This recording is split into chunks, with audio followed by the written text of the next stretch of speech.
On reconnaît le signe, c'est bon? Je crois. Voilà, c'est parti.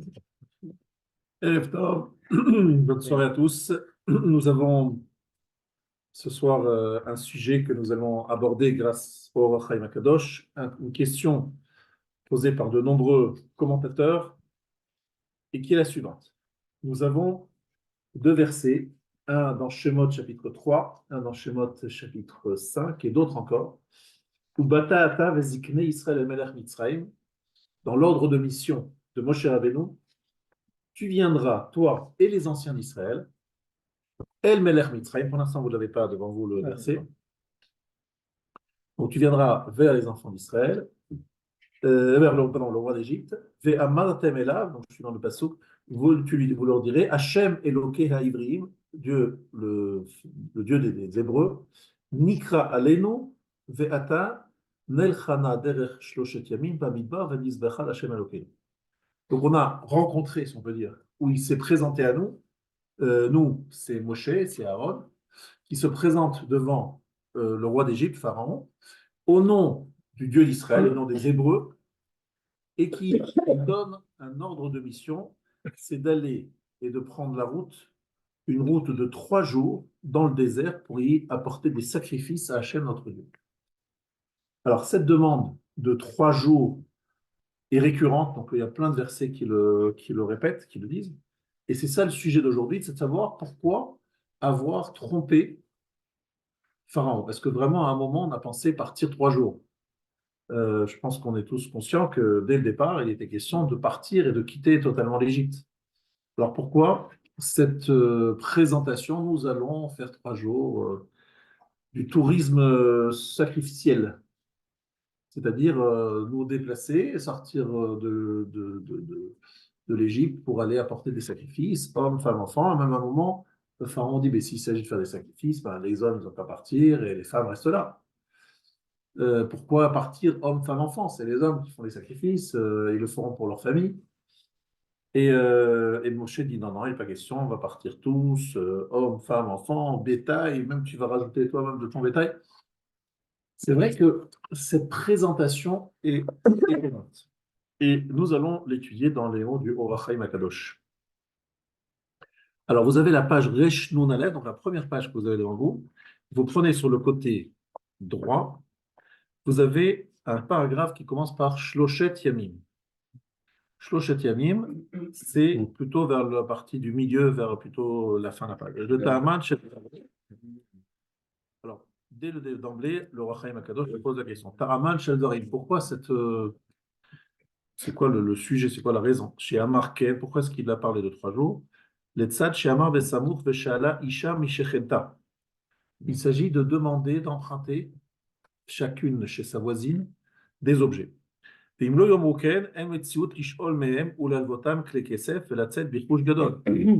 la seule façon, en parlant de 3 jours, de pouvoir emprunter. Parce que si vous empruntez, c'est que vous êtes censé rendre. Et si votre programme, c'est de partir pour toujours, on ne peut pas emprunter. Ça veut rien dire, on n'emprunte pas, on prend. Et donc, il y a un problème. Mais comme il y a un programme de sortir avec une grande richesse, Rechush Gadol, donc il faut absolument trouver un moyen de sortir avec tout cet argent. Alors, comment il faut sortir avec cet argent? On emprunte et on ne rend plus. On oublie de rendre. Mais il faut que ça puisse passer, cette notion d'emprunt. Et pour que ça passe, il faut parler de 3 jours. Et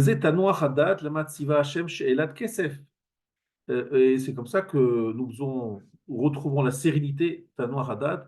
Pourquoi Hachem a ordonné l'emprunt d'argent? Mais Hashrenot, des voisines, Bisman Mukdam, déjà très tôt. Que sachez que le Ohr HaChaim que vous avez devant vous se trouve sur Parashat Shemot, avant le commencement de la première Makkah. Donc on est vraiment tout au début de la mission. C'est l'ordre de mission. Donc déjà dans l'ordre de mission, on commence à parler de 3 jours et on parle déjà de l'emprunt. Parce que je vous rappelle, c'est une promesse faite à Abraham Avinu dans l'alliance entre les morceaux Brit Ben Abtarim. Ils sortiront Birchush Gadol, ils sortiront riches, ils sortiront avec une très grande richesse. Et donc pour que ça soit réalisable, on leur parle du projet. Le projet, c'est effectivement d'emprunter et de ne pas rendre. Maintenant, on continue le texte. Pourquoi ne pas attendre la veille du départ? Et là-bas, il leur expliquera quoi faire. Plus tard, ce serait là-bas le bon endroit, le bon moment de leur parler. Par exemple, le dire la veille de leur départ. Le jour qui précède, le lendemain, le jour où ils vont partir. Pourquoi en parler 12 mois plus tôt? On est 12 mois, c'est que ça a duré 12 mois là. La négociation de la sortie, enfin la négociation si on peut dire, les macotes, ça a duré 12 mois. Donc pourquoi le faire au départ, cette histoire de... Ve'aya nire lomar, il est au centre, dit le roi Chaim Akadosh, qui zeya lechazek levavam. C'était pour renforcer leur cœur. Ba'mitut hageoula, par l'authenticité, la véracité de la Géoula. Elle va se faire. C'est une réalité qui va très bientôt apparaître. Ve'en zeika. Mais il n'est pas content, lui, le Orachaim Akadosh, de cette réponse. Il a une autre réponse. Uldarkenu kafto ve'ferach ki utzrach Hashem lomar lahem atam shua sovev shiomru neilcha derech shloshet yamim שבזה ושאלה אישה לצד שדעתם לחזור ובסמו יתברר עוד תיבה ועתה. Alors effectivement, pourquoi le dire si tôt qu'il va donc emprunter qu'on va emprunter ces objets, c'est parce que tout simplement, c'est pour justifier le fait de demander 3 jours. Parce que les gens vont se demander, mais quand on parlait de 3 jours, moi chez avant, on parle d'une sortie définitive, non? Pour justifier cette demande de 3 jours, il faut tout de suite parler de l'emprunt des objets pour justifier le fait qu'on parle de 3 jours. Donc ça, c'est vrai que ce n'est pas nécessaire tout de suite de parler de cet emprunt. Mais comme on va parler de 3 jours, il faut que les Juifs comprennent pourquoi on parle de 3 jours. On parle de 3 jours par rapport à ces emprunts. Voilà un petit peu l'explication du pshat, du Or Chaim Akadosh. Alors c'est là la question, on s'attend tous. Comment est-ce que Hachem peut ordonner quelque chose qui n'est pas moral? Ena mina moussar.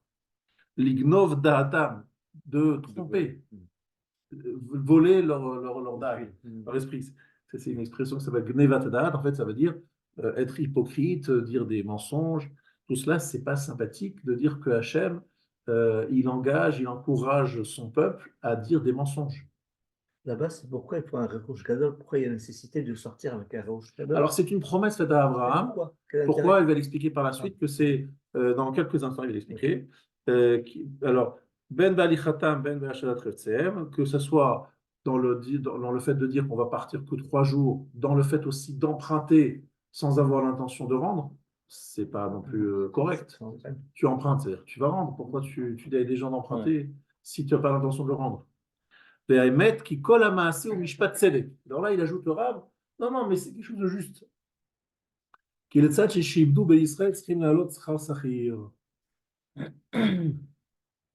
y a une grosse note. Il faut payer cher. Qu'est-ce qu'il faut payer? Il faut payer le salaire d'employés pendant pas 210 ans, parce qu'ils n'ont pas été 86 ans en tout cas. 86 ans de travail. Si vous pensez en plus à l'URSSAF, C'est l'URSSAF. C'est l'URSSAF qui va coûter cher. Donc, ça revient quand même pas mal. Et au black, toi, tu es habitué. Les Allemands, ils ont dépensé 1 milliard par an depuis longtemps pour rembourser tout ce qu'ils ont spolié des Juifs. Et là, c'est un travail. Ils ont travaillé pendant longtemps et ils étaient nombreux. Donc, ils méritent un salaire. Et en plus, c'est du travail juif, c'est pas du travail arabe. Donc, ça mérite d'être bien payé.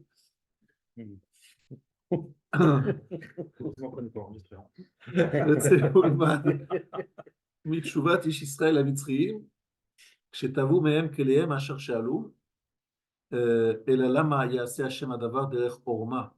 כי חס ושלום לא קצור קצרה ידו מפדות ישראל בעל כוחם ולהוציא ממונם בעיניהם רעות וחלות.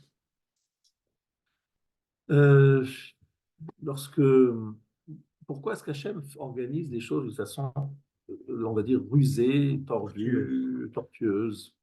Il n'a pas de moyen, Hachem, de faire les choses d'une façon droite. Si déjà il fait des miracles tellement extraordinaires, il peut le faire toute façon, voilà. La question, elle est simple, elle est facile. La question, c'est de bien comprendre la réponse. Alors, on comprend que c'est juste de prendre de l'argent. Ce qui est pour le plus embêtant, c'est la façon de faire. Pourquoi le faire de cette façon? Et que le message, finalement, il est adressé à nous, pas à eux. Je ne sais pas, ben, c'est ce qu'on va voir, on va le découvrir, Bezrat Hashem. Venir Eloma. Alors là, il y a un début de réponse sur la façon de faire. Nitkaven Hashem bazé leat otam kede sheyirdefu acharehem. Hashem a voulu les tromper afin qu'ils les pourchassent. Les hikaved befaro. En fait, il y a une volonté de créer une situation où les Égyptiens vont poursuivre les Béné Israël et ils vont les retrouver, vous savez où? Devant La mer. la mer, Baal Yam Peor. Souf. Devant Baal Peor, dans Yam Souf. Parce que s'ils comptent sur le retour, donc ils ont compté 3 jours, ils ne reviennent pas. C'est qui leur dit? C'est les espions, il y avait des espions qui étaient partis, qui font un rapport, ils disent voilà, ils n'ont pas du tout l'intention de revenir. Et donc, ils s'arment, ils s'organisent, ils pourchassent les Juifs, mais ils sont beaucoup plus rapides parce que c'est une armée, c'est pas des familles, etc. Des chevaux rapides. Ils les rattrapent après 6 jours, et le 7e jour, c'est le jour du miracle. Pour que ce miracle existe, pour qu'il ait lieu, il fallait qu'ils aient des raisons de les pourchasser. Parce que s'ils avaient dit on veut partir définitivement, et si Paro les avait libérés définitivement, pourquoi les chasser? Pourquoi les pourchasser? Alors pourquoi est-ce qu'on a besoin de cette étape? C'est pour que Dieu soit honoré par Kriyat Yam-Suf. Kriyat Yam-Suf, c'est quelque chose de très important. Ça fait connaître Dieu encore plus que les miracles en Égypte. Voilà la réponse. Excusez-moi, mais au moment de après la dernière plaie, quand Paro dit partez maintenant, Oui. il leur dit pas partez pour 3 jours, il sait bien que c'est partir pour toujours. Alors c'est une bonne question, on va la poser dans quelques instants. Effectivement, est-ce que Paro, lorsqu'il leur dit de partir, il leur dit de partir pour 3 jours, Il veut ou elle surtout leur plus les dit voir. de partir définitivement? Est-ce que vous avez une preuve dans les psukim, dans les versets, qu'il est d'accord de les chasser, On n'évoque plus les partir pour toujours? Oui, On ne les évoque plus, les 3 jours, c'est fini. parce qu'il dit laisse partir mon peuple. Il dit pas laisse partir mon peuple pour 3 jours. Donc, Non, je pense qu'il a compris qu'ils allaient partir, sinon il ne les poursuivrait pas. Je pense qu'ils vont revenir. non, parce qu'il a changé d'avis. Il s'est dit quand même, je me suis fait avoir. Moi, je pense que c'est Il ne voulait plus revoir le visage de mon cher Rabbeinu. C'est-à-dire rupture définitive. C'est ça qu'il avait en tête. En tout cas, je vais vous lire les mots. Kumu tseu mitochami, donc c'est les mots de Pharaon. Levez-vous, sortez de mon peuple. Gam atem, gam bene Israël. Vous et également les enfants d'Israël.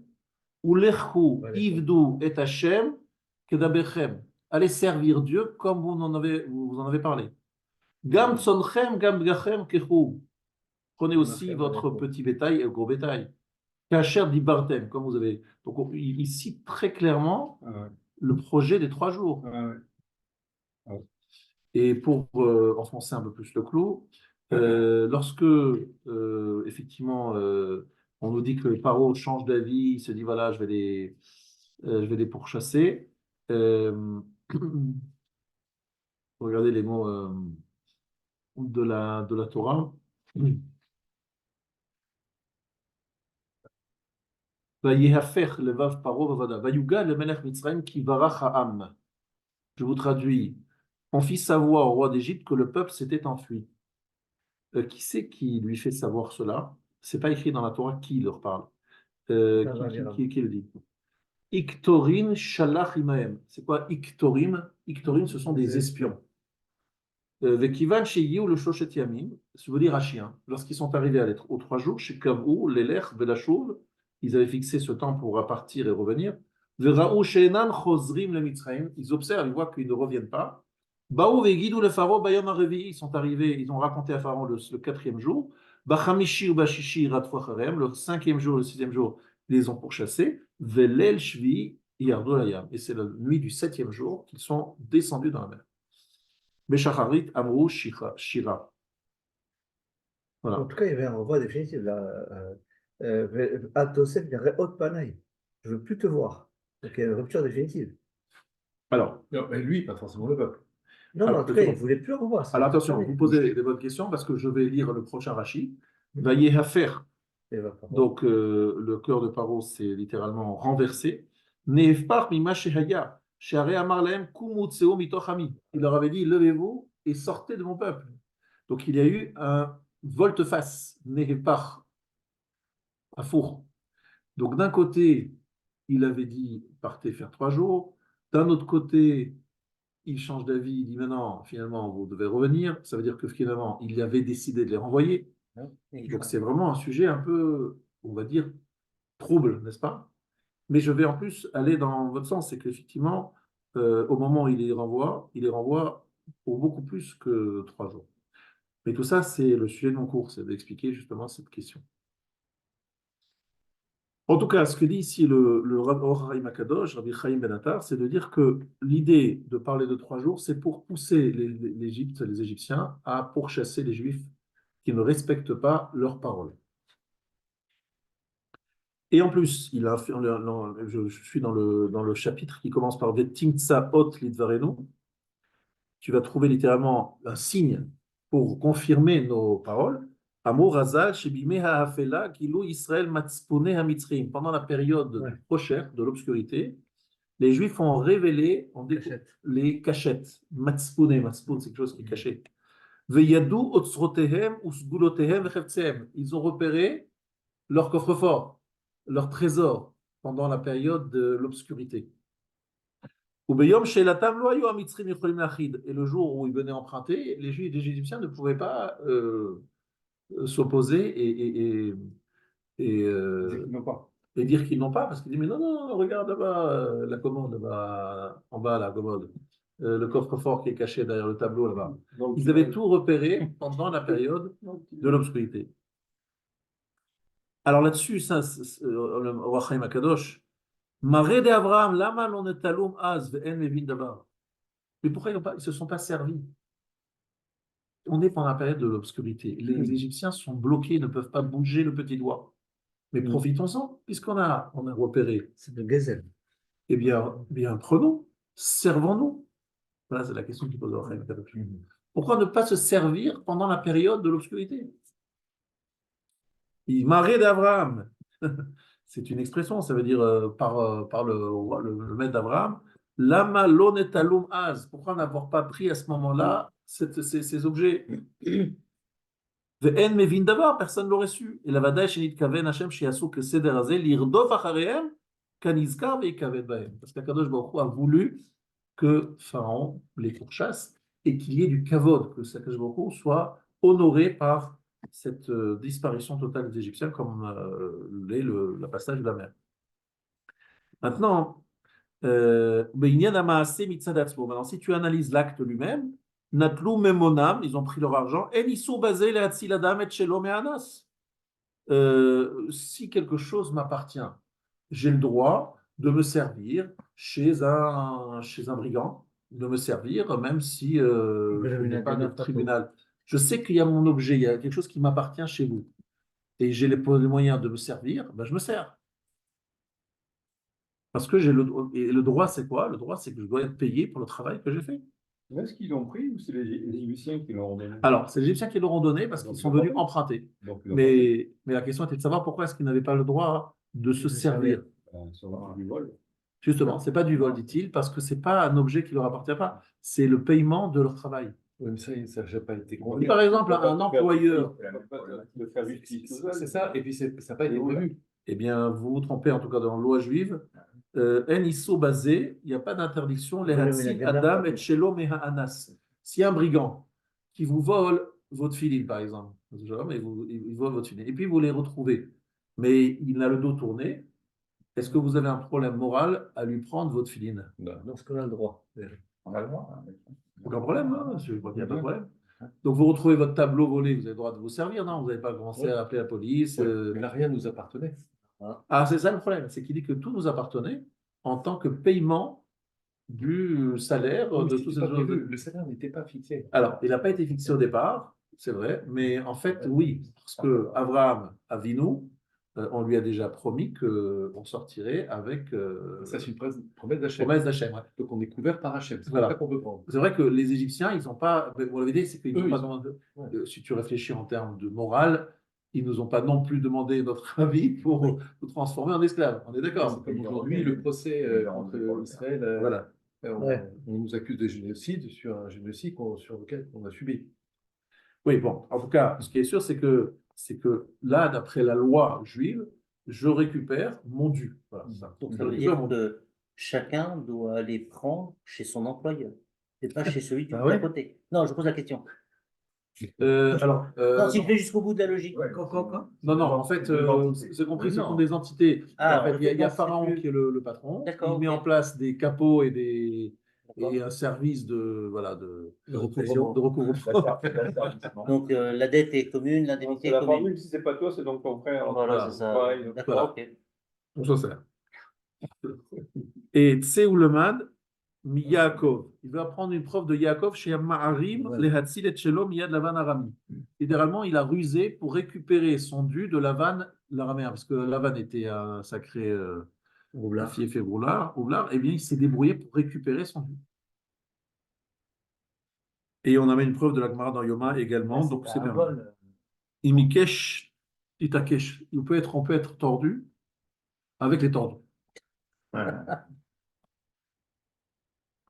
Alors, je voudrais quand même que ce soit clair. Il y a des règles quand même que la Gemara dans Baba Kama, Baba Etzia, Baba Batra explique. On ne peut pas faire, c'est pas la loi de la jungle. Il faut avoir une décision à l'achik pour pouvoir le faire, etc. Ici, en tout cas, le Roi Chaim Akadosh justifie au niveau moral le fait de se servir pendant la période des 3 jours d'obscurité. Mais Tout le monde a pris sauf les Lévis, évidemment. personne n'a pris finalement. Les Lévis n'ont rien eu. 2 secondes. Ils n'ont pas travaillé. Les Lévites n'ont pas travaillé, ils n'ont rien eu. Vous avez raison, Pas sur moi. mais je vous précise qu'ils n'ont pas utilisé cette option Ils ont de se demandé. servir. Ils ont emprunté. Après, on va voir pourquoi est-ce qu'ils n'ont pas remboursé. Puisqu'ils sont empruntés, ils devaient normalement rendre. Mais ce qui est sûr, c'est qu'ils n'ont pas utilisé cette option-là qui était sur la table de se servir pendant la période des 3 jours d'obscurité. Mais pourquoi, à ce moment-là, pourquoi Moïse, quand il va devant Paro, dit pas ça fait 90 ans qu'on a été exploité, il nous faut une indemnité. On a Dieu avec nous, pourquoi on n'y va pas franco? Oui, parce qu'en fait, au lieu de demander simplement de partir 3 jours, alors on n'a qu'à demander tout. Bonjour, on On veut veut demander une partir. indemnité. On veut partir définitivement et on veut être payé pour le travail qu'on a Je trouve que accompli. c'est Hachem qui nous parle. Non, Mais mais c'est bon. une excellente. Non, Mais non, mais quand c'est on voit la une excellente grandeur du option. miracle qu'il va y avoir, Franchement, Hachem, est-ce qu'il a des problèmes à régler mais c'est ça. Il peut tuer tous les premiers-nés, il fait 10 minutes du miracle, il ne peut pas régler le problème, on ne peut pas dire des choses clairement. Donc, il y a une problématique. Une problématique qu'on ne comprend pas. Voilà, pour l'instant, on est bloqué, on n'est pas content, C'est pas clair. c'est pas clair pour l'instant. Non, mais c'est pas une notion négative. Ils sont honorés, D'avoir Hachem. des esclaves, c'est la monnaie de l'époque, quoi. C'est sa richesse, les esclaves. Il n'est Alors- pas dans une approche où il se dit. Alors, il y a quand c'est même les pareil, lois pareil, internationales de pareil. l'époque, les lois de Genève de l'époque, Il y a le- il y a elles le- sont un peu différentes que celles Non, mais d'aujourd'hui, C'était mais la monnaie de l'époque. il n'y avait pas la grande cour de la haie pour faire Non, des... puis- Mais il y avait quand même des règles, et le principe, c'est que vous ne pouvez pas prendre en esclave une personne libre. C'est-à-dire que vous ne pouvez pas décider, vous pouvez acheter un esclave, oui. L'esclavage était reconnu comme étant un droit, et ça s'achète un esclave. Et là, il les a achetés à qui? Personne. Il a payé à qui? La preuve, il y avait Yosef Il a avant, il n'y avait rusé, pas Il les d'esclavage. a transformés en esclaves sous la menace, mais pas en les achetant. Donc, il n'a aucun droit sur les Juifs. C'est pour ça que ce ne sont pas des esclaves, ce sont des employés, et ils ont des droits. Vous comprenez la différence? L'objectif de la sortie des Juifs, c'était d'honorer Hachem, qu'Hachem sorte par le haut Oui. de cette histoire. Ouais. Donc, et par cela, ça oblige ce type d'agissement par ce biais. Forcément, c'est-à-dire que là, on est dans une démarche. Pas Il y a un juste une film, Hachem scénarise, comme il a fait pour Purim. Exactement. Et quand on est dans le film, ben, on ne comprend pas, mais après, la globalité de l'histoire devient claire. Donc, c'est intéressant de savoir. Alors, c'est ce qu'on va essayer d'expliquer. Oma shel fanenu העניין הוא יותר נקי בה, כי דקדקתי בכל הדברים הנאמרים בעניין ואין בהם דבר שקר, כי לא יזכרו בלשונם החזרה כלל. Alors là, dans cette phrase, il dit qu'il a vérifié les termes utilisés. À aucun moment, il est question de restituer. Il est question d'emprunter, mais il n'est pas question de restituer. C'est la même Il est encore plus compliqué la Donc, tâche. le mot C'est un emprunt n'a même pas lieu. Pourquoi il est Non. utilisé? Il n'y a pas de mensonge, il n'y a pas de dvar sheker, parce qu'ils font très attention. Lui, il a dit qu'il a vérifié chaque endroit pour vérifier si on a promis de rendre, et en fait, on ne va pas rendre. Non, il n'y a pas de dvar sheker, il n'y a pas de mensonge. Alors, pourquoi emprunter? C'est pas un La marché qui notion, c'est emprunter. emprunter, c'est-à-dire. Et c'est ce qu'on va expliquer, en fait. Vous allez Ouais. comprendre à la fin du film. À la fin du film. On va attendre la fin du film. Voilà, Ah ouais. c'est ça l'idée, sinon après, vous allez... Ah, parce que- C'est ça le suspense monte. Ils ont faim, ils ont faim. C'est bien. Oh. Alors effectivement, il n'y a pas de dvar sheker. Vegam lashon ze letzad ma'alat kdosho Elokei Israël, lo ratza lechanot advarim elav, elahem bnei Israël yedabru kazeh. Ce n'est pas au nom du Dieu d'Israël, mais c'est les Juifs qui s'expriment comme cela. C'est pas lui, il s'implique pas, Hachem, dans cette demande. Il demande aux Juifs de demander, mais il n'est pas lui partie prenante. C'est pas nous faisons avec l'ordre de Dieu, c'est nous qui demandons, nous empruntons.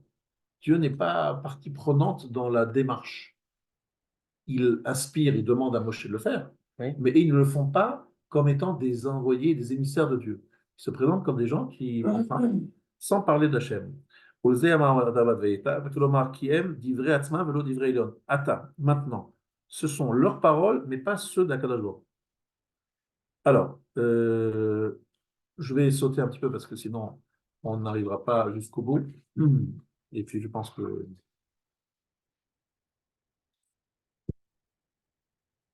pour résumer,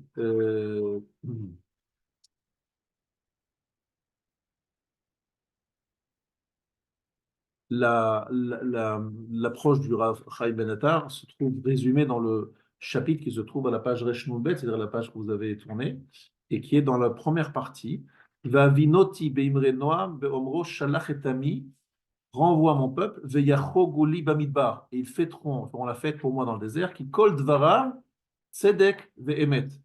Oui, toutes ces paroles sont justes. Sharidor shiatsu mimitzraim lo chagegu ela bamidbar, parce qu'effectivement, la génération qui est sortie d'Égypte n'a fait que fêter dans le désert. Qui sham naflu pigrehem, parce que c'est là-bas que leurs corps sont tombés. Rappelez-vous, toute la génération qui est sortie d'Égypte n'a fait que faire la fête et de faire des sacrifices dans le désert, si vous réfléchissez. Ils ne sont jamais rentrés en Israël. Donc ceux qui parlent ici, au nom duquel Moshe s'exprime, ils n'auront effectivement d'occasion de faire des sacrifices que dans le désert et nulle part ailleurs. C'est leurs enfants qui rentreront en Eretz Israël. Mais eux, ils vont vraiment faire des sacrifices dans le désert. Qui sham naflo pigrehem, vet benehem ichnis Hashem laaretz. C'est leur fils qu'Hachem a fait rentrer en Eretz Israël. Ve'agam sheotam gam ken yatsu miMitzrayim. Bien que même les fils sont sortis d'Égypte, afal piken lo yichashvuhem ela hagdolim haodim vazofrim. On ne prend pas en compte les enfants, on prend en compte les grands qui eux vont faire les sacrifices. Vehem iben esrim shana, ceux qui sont à partir de 20 ans. Ou beze kol divrei Hashem emet vetzedek. Donc il fait attention, il insiste. Les paroles ont été justes, parce qu'on a dit on va aller dans le désert faire des sacrifices. C'est ce qu'on a fait. On n'a rien fait d'autre. On n'est pas allé en Eretz Israël, même si c'était le programme au départ, mais finalement, c'est pas ce qu'on a fait. Le Gam Hashalat HaKesef, En Bod Dvar Sheker, même emprunter l'argent, ce n'est pas un mensonge qui betorat she'ela baleyadam.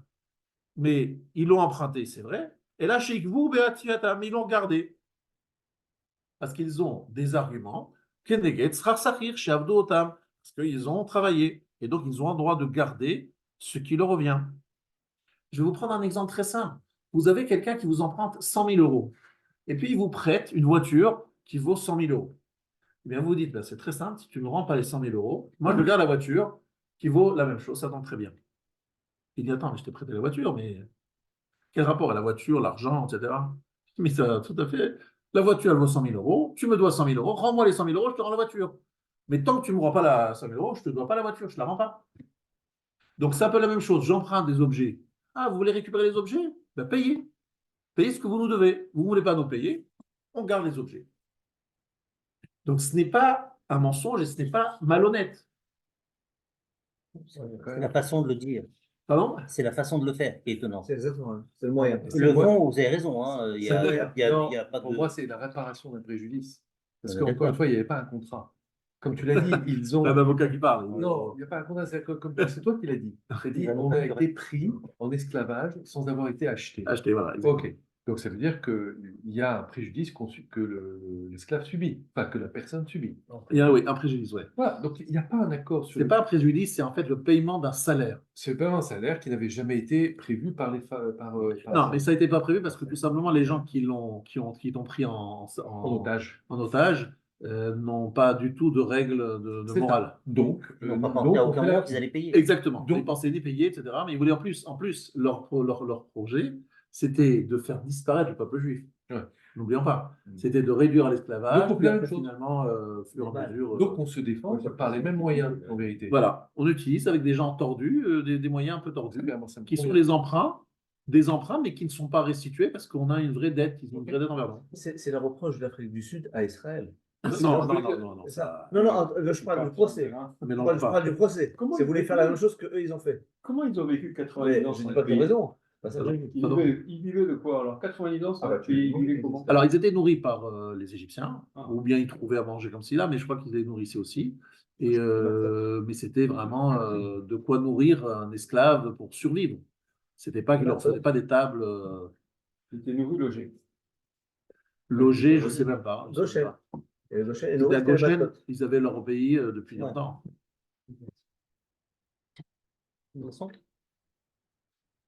Alors après, le Rav, il se pose une question sur son approche. Ve'achat she'elati amdali. Mais sa question lui pose toujours Ma ichiach hadavar liotken lirdof hamitzrim acharei bnei Israël. Pourquoi faut-il absolument que les Égyptiens pourchassent les enfants d'Israël? Lama lo yikaved Hashem befaro bechol amo. Pourquoi est-ce qu'Hachem ne peut pas être honoré par Pharaon et tout son peuple? Y aller alehem ayehor. Par exemple, si le Nil montait comme ça, d'une façon miraculeuse, les menacer, puisqu'il s'agit d'eau, il faut absolument que l'eau intervienne. On n'a qu'à faire mettre en action le fleuve Nil, et que lui, il y ait un miracle qui se passe à cet endroit-là. וגם אנשים מהטף, ולא היה צריך לכל האמור ויוציא ישראל בכסף וזהב בעל כוחם, או שייתו הכל בשבעת ימי האפלה, כי להם היה אור וכבשום, כמו שכתב בסמוך. Alors, pourquoi ne pas trouver en Égypte une solution pour avoir un miracle dans l'eau en Égypte? Voilà, c'est ça la question qui dérangera. Pourquoi parce je vous rappelle, il a dit, ils empruntent et ils parlent de 3 jours parce qu'on veut que Pharaon les pourchasse. Mais pourquoi est-ce qu'il faut que Pharaon les pourchasse? Parce qu'il faut qu'il y ait le miracle de Yamsouf.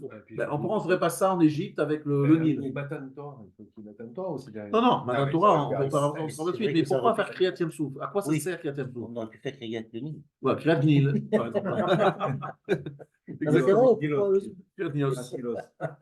Parce qu'il n'y avait pas le sentiment de danger à traverser le Nil comme le Yam Suf. Bah, c'est les crocodiles du Nil. Alors, c'est peut-être la première réponse du Or HaChaim HaKadosh. Oulai ki asa Hashem kacha lishne ta'amim. Hashem a fait cela pour 2 raisons. Haechad ki kriyat Yamsouf ublav pirsemu gdulato yitbarach uchvodo male olam. Parce que le fait d'ouvrir le Yamsouf, ces miracles ont fait connaître la grandeur d'Hachem et son honneur dans le monde entier. Kayadoua mashelo yana sarken bofen acher. Il n'y aurait jamais eu autant de retentissement que c'est de cette façon-là. Tam sheni ki Hashem oden mida keneged mida. Hashem paye mesure pour mesure. Ki amitrin nitrakmo al Israël et shavdam bitrila beferach ve'achakar befarer. Donc vous avez cette jeu de mots ferach et farer. Alors, Pérar, c'est une bouche molle, douce, on dirait, et Parer, c'est dur, dureté. Alors, en fait, ça veut dire quoi? Au début, les Égyptiens, ils l'ont joué très sympa. Voilà, on pourrait peut-être vous proposer un job, D'été. genre, il leur proposait un travail, un boulot bien rémunéré, avec. Voilà. Et plus que ça, Pharaon lui-même s'est mis au boulot. Alors, comment il a fait? Il a fait de la façon intelligente suivante. Il a dit voilà, moi aussi, hein, on va tous se mettre au boulot. Hein, on veut faire développer ce pays quand même. Et vous êtes des citoyens sur les Juifs, ils ont toujours voulu être des citoyens modèles. Donc, ils se sont donnés à fond, les Juifs. Ils ont vraiment fait un travail incroyable. À part les Lévim. Les Lévim, ils étaient vraiment des batlanim, les mauvais. Alors, une fois qu'ils ont fini le travail. On est au courant. Voilà. Ça a changé. Et donc. C'est pas pareil. Et donc, une fois que la journée est déterminée aux 2 jours, enfin, le jour de test, il leur a dit ah là là, beau travail, hein. Bon, maintenant, à partir de maintenant, c'est plus sur la base du volontariat, à partir de maintenant, ce que vous avez fait C'est la sur norme. base mondiale, ça devient la norme et vous êtes obligé de le faire tous les jours. Donc ça a commencé par Pérar, c'est-à-dire des mots sentis de façon Automatique. il les a amadoués au départ, et après Parer. Ça a été très dur. Ainsi, Akadosh Baruch Hu veut faire la même chose. On emprunte, on veut juste sortir 3 jours, genre on les amadoue, on leur parle gentiment, et puis après, hop, non, finalement on revient plus, finalement on rentre plus, finalement voilà, tout change. Et parce que Mida keneged Mida, on veut leur payer la monnaie de la pièce. Il faut que ça soit mesure pour mesure. Ouais. Et ça aurait été plus Mila qu'Anégat de noyer les Égyptiens dans le Nil plutôt que dans la Yangtze. Alors, Ils ont noyé les enfants dans le Nil. Ouais. Alors, le problème de Mida keneged Mida, qui est dit ici le Chaim Akadosh, c'est sur l'approche. L'approche n'est pas tout de suite violente. Payez-nous, on s'en va. Non, on reste ensemble, on revient, on fait un petit tour de 3 jours, on emprunte, etc. Ça, c'est de ce point de vue-là qui dit que Mida keneged Mida. Mhm.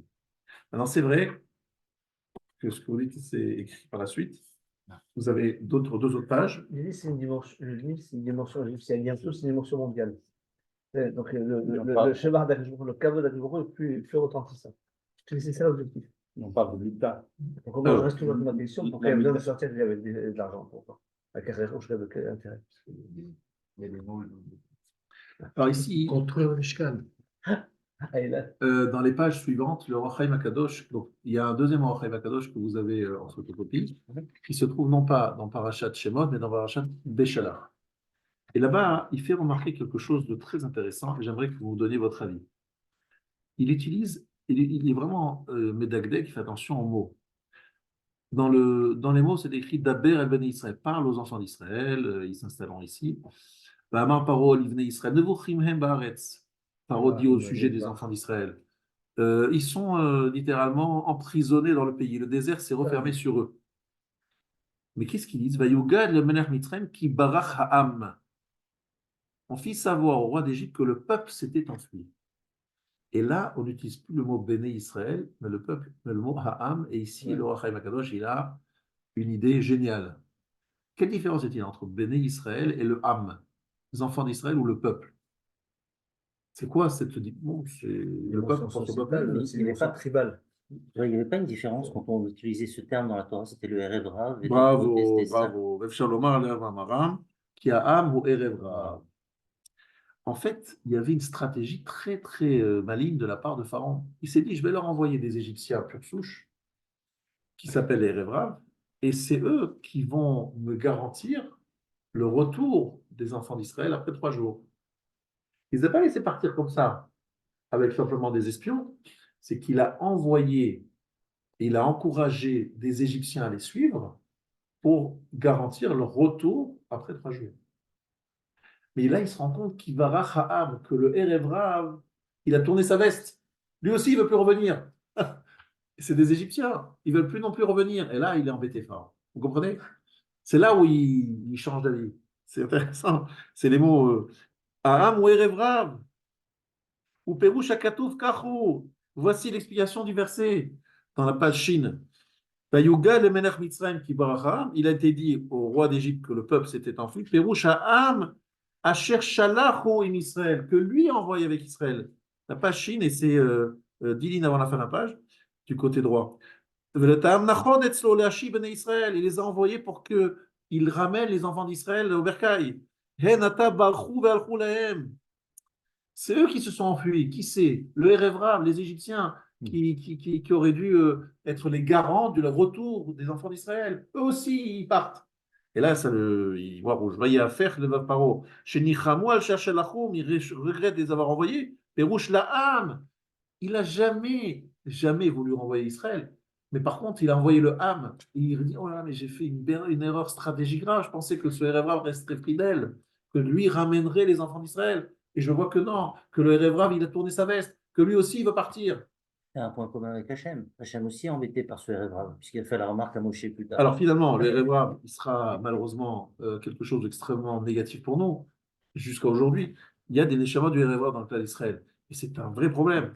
Mais en tout cas, dans la stratégie de Pharaon de l'époque, c'est ça qui est très intéressant. On s'est dit, mais qu'est-ce qu'il fait Pharaon? D'un côté, il leur dit de partir, Et d'un côté, il dit qu'il regrette de les avoir envoyés. Mais c'est quoi l'histoire? La réponse, les enfants d'Israël, vous avez dit 3 jours. Le peuple qui vous accompagne sont les garants Du retour. de retour. Or, je vois qu'ils veulent fuir aussi. Et donc, j'ai un vrai problème. Donc, ça s'entend bien. Euh, et là, il dit quelque chose de très intéressant que je vais devoir un petit peu développer. 3 lignes, 4 lignes avant la fin de la page, toujours Chine sur le côté gauche, droit. Ta'amatmiaou, כי שילחנו את ישראל מעובדנו פירוש הדרך אמרם כי פרעה כתב גט שחרור לישראל ואמר להם הרי אתם לעצמכם הרי אתם בני חורים. Très important ce passage-là. Il a écrit un get shirhur. C'est quoi un get? Divorce. On sait que c'est un acte de divorce. Mais c'est pas seulement un acte de divorce, c'est un contrat ici, c'est un acte de libération. Voilà. C'est-à-dire que vous savez qu'un esclave se libère par justement un get shirhur, par un papier dans lequel c'est écrit je vous libère, etc. Et donc, Pharaon a libéré les Juifs très clairement. Il leur a donné un get shirhur, c'est-à-dire il les a libérés. Et ça, c'est très important. Ça veut dire que clairement, il a annoncé la libération du peuple juif. Et pour, on va dire, appuyer un petit peu plus ces quelques mots du Or HaChaim HaKadosh, j'ai ici une citation que je vais vous donner du Yerushalmi. Amar Rabbi Levi, Keshem shenitan koach bekolo shel Moshe, car nitan koach bekolo shel Paro. Vous savez qu'il y avait des sonos intégrés dans la voix de Moshe, parce que Moshe fait des discours, et il parlait à 600 000 personnes. Vous connaissez beaucoup de gens qui parlaient à 600 000 personnes qui s'entendent, à part Serge. Vous connaissez beaucoup qui ont des micro-collèges, des micro-collèges. Et donc, alors, Hachem a donné à la Paro une voix très puissante, ce fameux soir. On entendait la voix de Pharaon dans toute l'Égypte. Mais Allah Arba'im Yom, c'est une distance de 40 jours de marche. Donc c'est pas mal. Umaya Omer, levez-vous, sortez de mon peuple. Jusqu'à présent, vous étiez les serviteurs de Pharaon. À partir de maintenant, vous serez les serviteurs d'Hachem. On a dit ça ce matin dans le Hallel.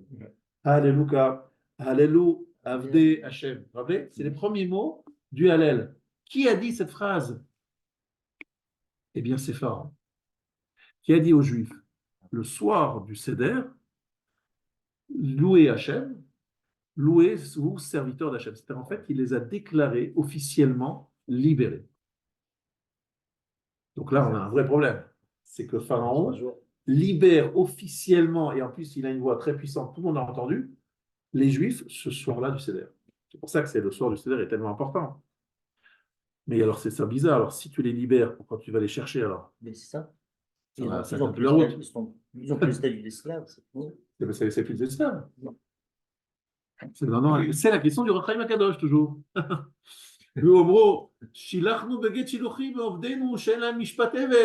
Ils sont plus des serviteurs. Lui,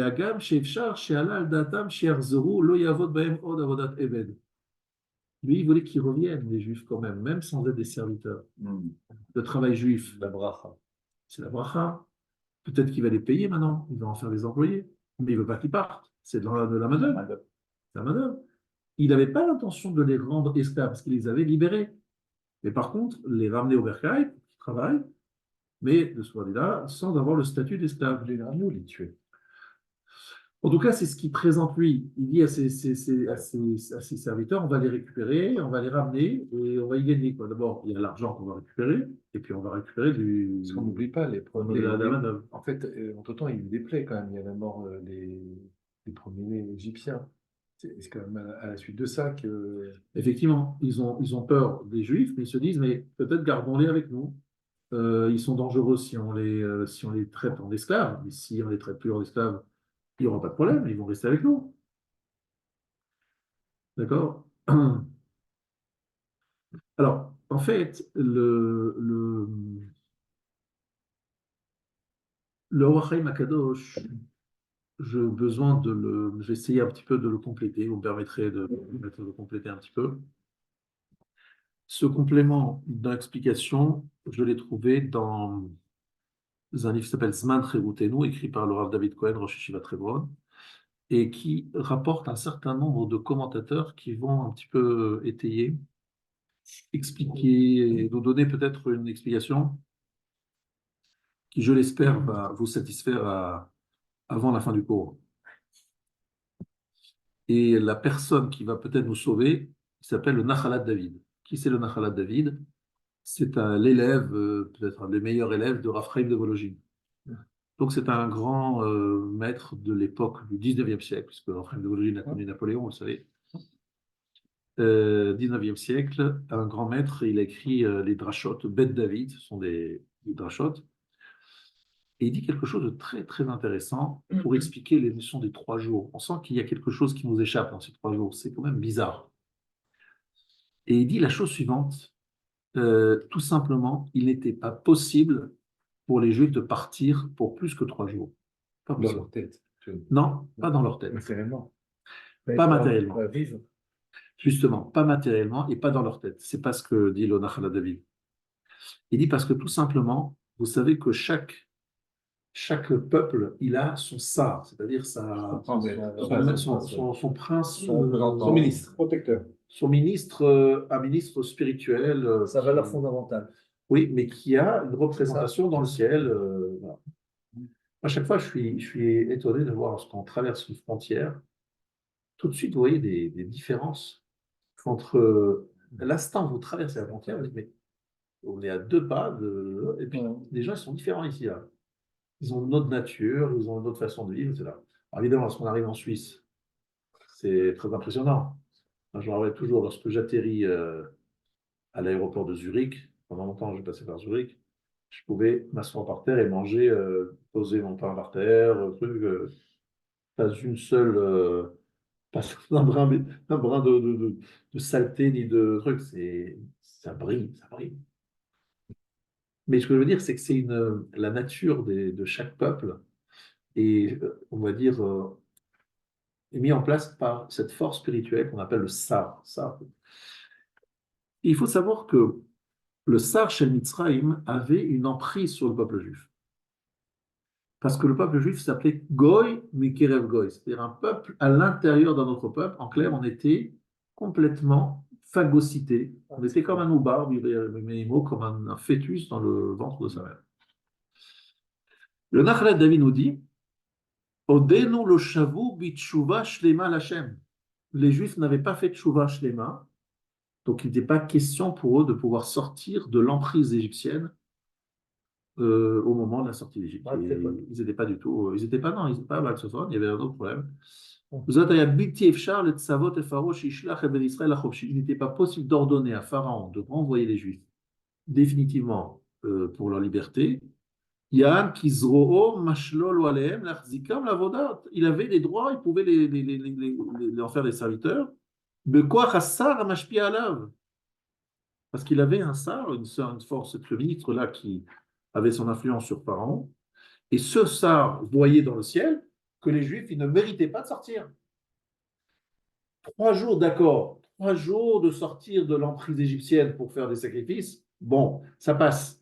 Mais plus, mais pas question. Il n'est pas question, il n'y a aucun droit. Et les bénis Israël avaient leur ça, Michael était là ou pas? Alors, on sait tous que le clan d'Israël, aujourd'hui, on sait que c'est Akadosh Baruch Hu et personne d'autre qui nous donne. On n'a pas de ça. On a Michael, Ouais. je sais, qui est effectivement notre ange gardien. Je peux bien dire, c'est un ange, notre ange gardien, mais ce n'est pas du tout le même statut que les Umat Haolam. Et il y a un verset qui dit ou paro hikriv. Est-ce que vous vous rappelez ce verset dans Béchalach? Paro hikriv. Qu'est-ce que c'est que cette phrase? Paro hikriv. Le futur. Non, ce n'est pas le futur qui me dérange. Alors, comment vous traduisez, Rabbi Écoutiel? Paro hikriv. Et c'est rapproché. Ah, faire rapprocher. Bravo. Hikriv, c'est faire rapprocher. Parce que eux, ils traduisent Pharaon s'approcha, mais ce n'est pas exact en termes au niveau de la grammaire. Oui, c'est fait. Faire rapprocher. Il a été approché en fait. Non, justement, non. Ah. Ayalo lichtov ou paro karav. Mao écrivent atzmo venitamet se kadem ivnem. Première explication de Rashi, c'est il s'est donné, il a vraiment été le professeur. Mais il y a une explication de Chachamim. Qu'est-ce qu'ils disent dans Chachamim? Il a fait en sorte que les Juifs se rapprochent de leur Créateur. C'est-à-dire que lorsque les Juifs ont vu les Égyptiens courir derrière eux, ils ont eu tellement peur qu'ils ont fait une vraie teshuva. Et en faisant cela, Pharaon les a tout simplement poussés vers une teshuva shlema. De peur, parce que ça veut dire que Toute la logique de la Ikriv postérité. et Bnei Israël, Aviem Sheba Shamayim. Le commentaire de nos Chachamim, c'est qu'il a littéralement fait approcher les enfants d'Israël de leur Père qui est dans les cieux.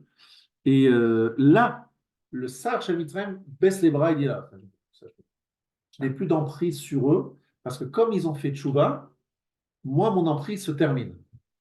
Mais quand ça s'est passé, cet événement, devant la mer, et il ajoute après le Maharal, le lève du Gard de Vilna, que ce n'est pas seulement par le mérite de cette peur et de cette prise de conscience par les Juifs, mais aussi Bisrut Emuna, Misirut Nefesh, Kafatz Narshon Ben Aminadav, Layam, ou Bisrut Lechtam Bamidbar Be'eretz Lo Zerua, Vegam Tzeda La Soleil.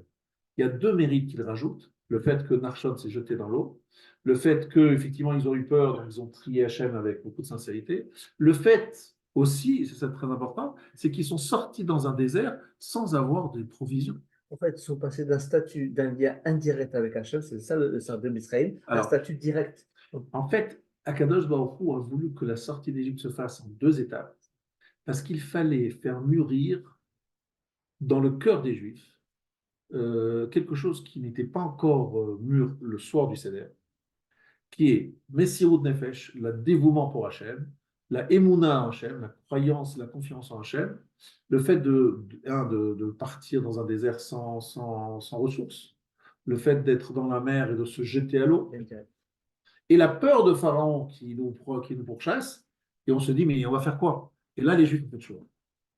Donc Pharaon était vraiment l'instrument de la Teshuvah. En fait, Pharaon était l'instrument de la tchouva, alors qu'il pensait les détruire.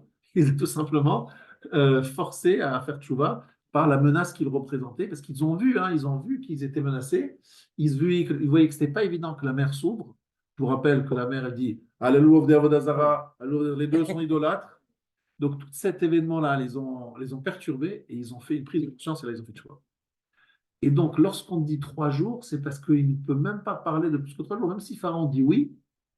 Mais nous, on ne peut pas partir plus que 3 jours. On est sous l'influence de Pharaon.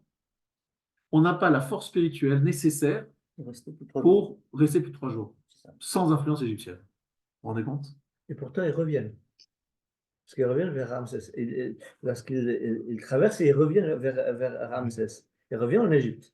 En fait, à partir du moment où les Égyptiens sont morts, parce que vous parlez après la mer, les Égyptiens sont morts, il n'y a plus aucun problème, il n'y a plus de maîtrise de qui que ce soit, ils sont tous morts. Oui, mais ça s'appelle Péahérot. Oui, ils reviennent. Péahérot, c'est ce qu'il dit Rachid. Non, ils font semblant de revenir, parce qu'effectivement, ils font un petit peu marche arrière pour tromper les Égyptiens et aussi pour tester les Juifs s'ils sont prêts à suivre Moshe, même dans une démarche qui paraît folle.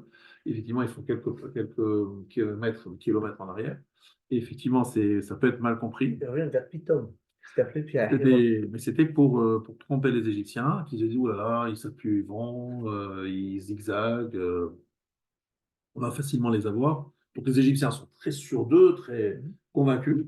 Les Juifs commencent un petit peu à avoir peur, et puis finalement, là se révèle la force du Juif, quoi. Cette mission, cette confiance, cette prière, tout ça s'est révélé à ce moment-là.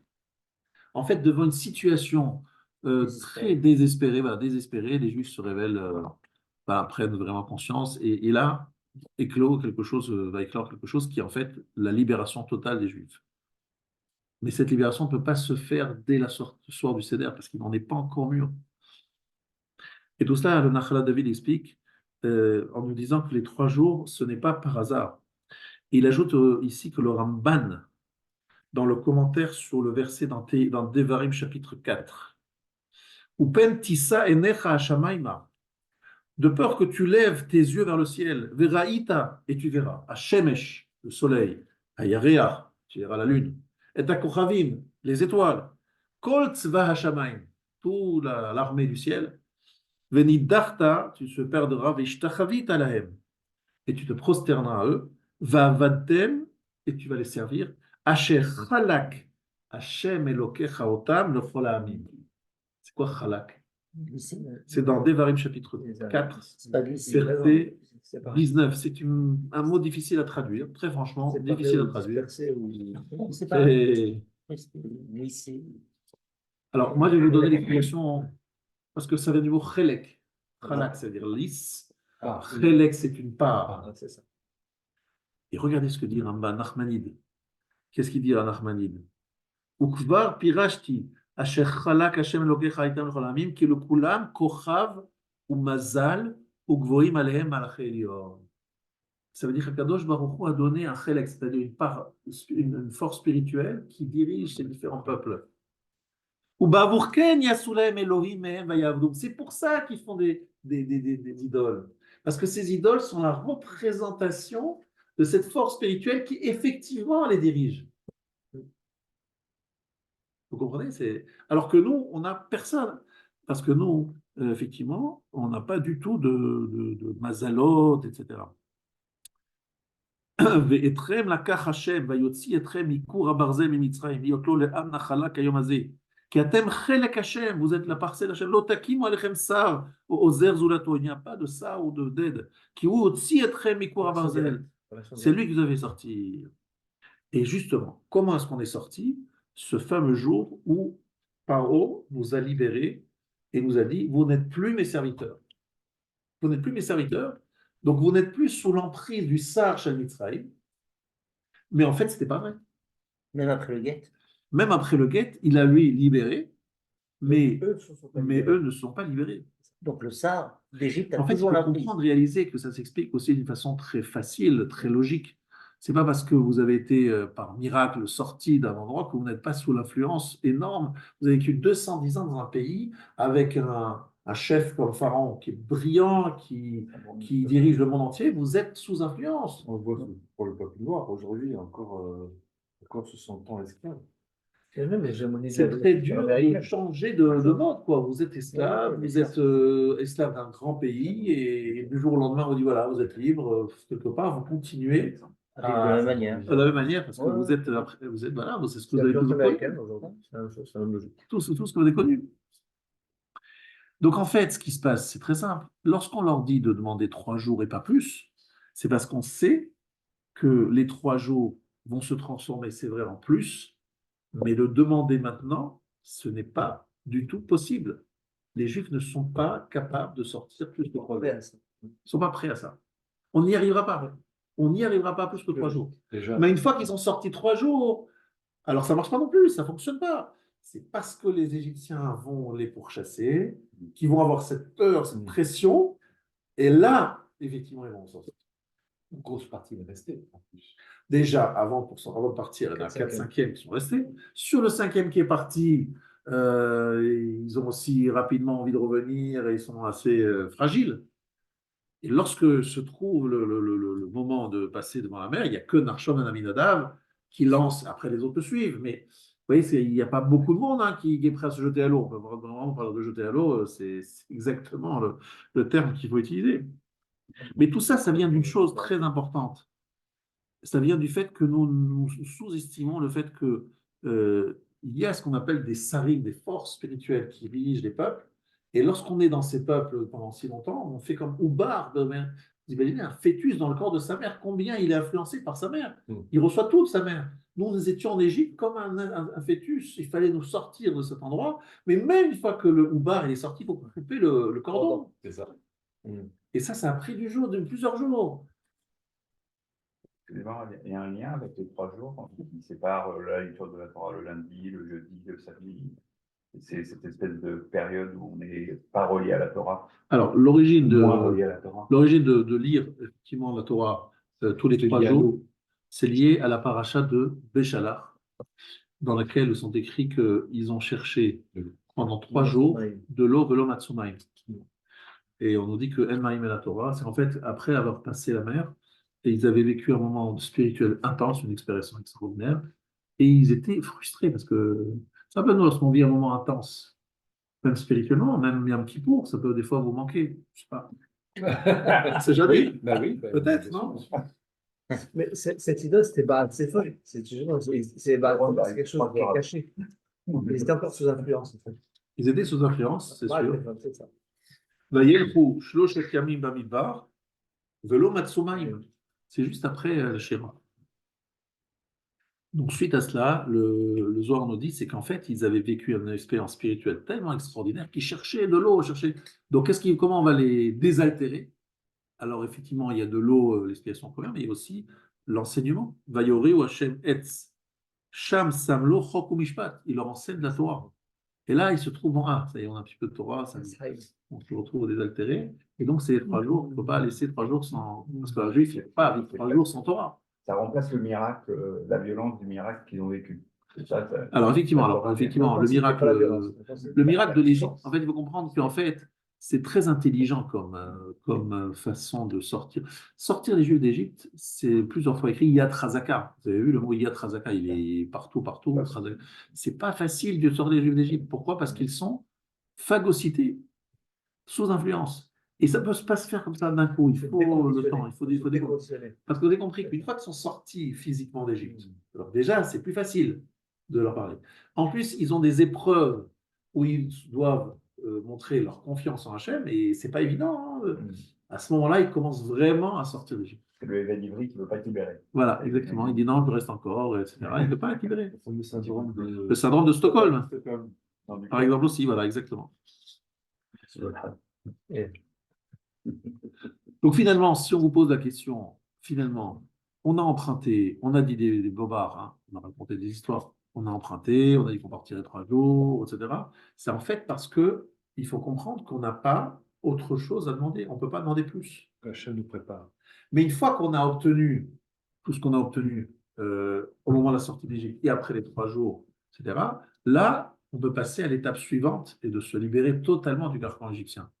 Mais être libre ne nécessite pas une question simplement d'accord géopolitique. Et c'est d'abord Un déconditionnement. c'est être mûr pour la Gola. Aujourd'hui, les gens se disent, si l'ONU était de notre côté, et si on votait à l'ONU le fait de donner le mont du Temple aux Israéliens, est-ce qu'on pourrait construire le Beth Amikdash? Ce n'est pas une question géopolitique, la construction du Beth Amikdash, c'est que nous ne sommes pas prêts. Et en fait, toutes les épreuves que nous vivons aujourd'hui, hier et j'espère pas demain, eh bien, sont là pour nous mûrir et nous préparer à cette capacité de se libérer. Et je terminerai sur deux mots. Rappelez-vous qu'il y a 2 mots qui gèrent la sortie d'Égypte. La notion de Géoula et de Pidion. Oui, bien sûr. Mais est-ce que vous avez en tête le Sidour? Est-ce que vous avez un Sidour ici, Rabbi? Absolument. Vous en avez sans doute plusieurs. Et dans cette Sidourim, qu'est-ce qu'on voit? La notion de Géoula et Pidion. C'est au début de Vaïra déjà. Par le chemin. Il y a les Arba le Shonot. Et en fait, ces termes, on les retrouve, par exemple, je peux vous donner, il y a plein d'endroits, hein, mais j'aimerais que vous faisiez attention à partir de maintenant, parce que j'aime bien vous donner un peu plus de goût à la tfila. C'est un sujet important. Eh bien, juste après le Kriyat Shema, par exemple, qu'est-ce que vous dites? On dit Gaël Israël. Bon, ça c'est pour. Gaël Israël, c'est tout à la fin. À la fin. Mais avant cela, on parle de la sortie d'Égypte. Eh bien, on nous dit la chose suivante. Mi Mitzrayim ge'altanu. Oui. Hashem Elokeinu. Mi bet avadim peditan. Ah oui, mais ça c'est dans le Vayatim, juste après le schéma. Après le schéma. Après le schéma. Mais très souvent, vous avez cette notion de Pidion et de Géoula.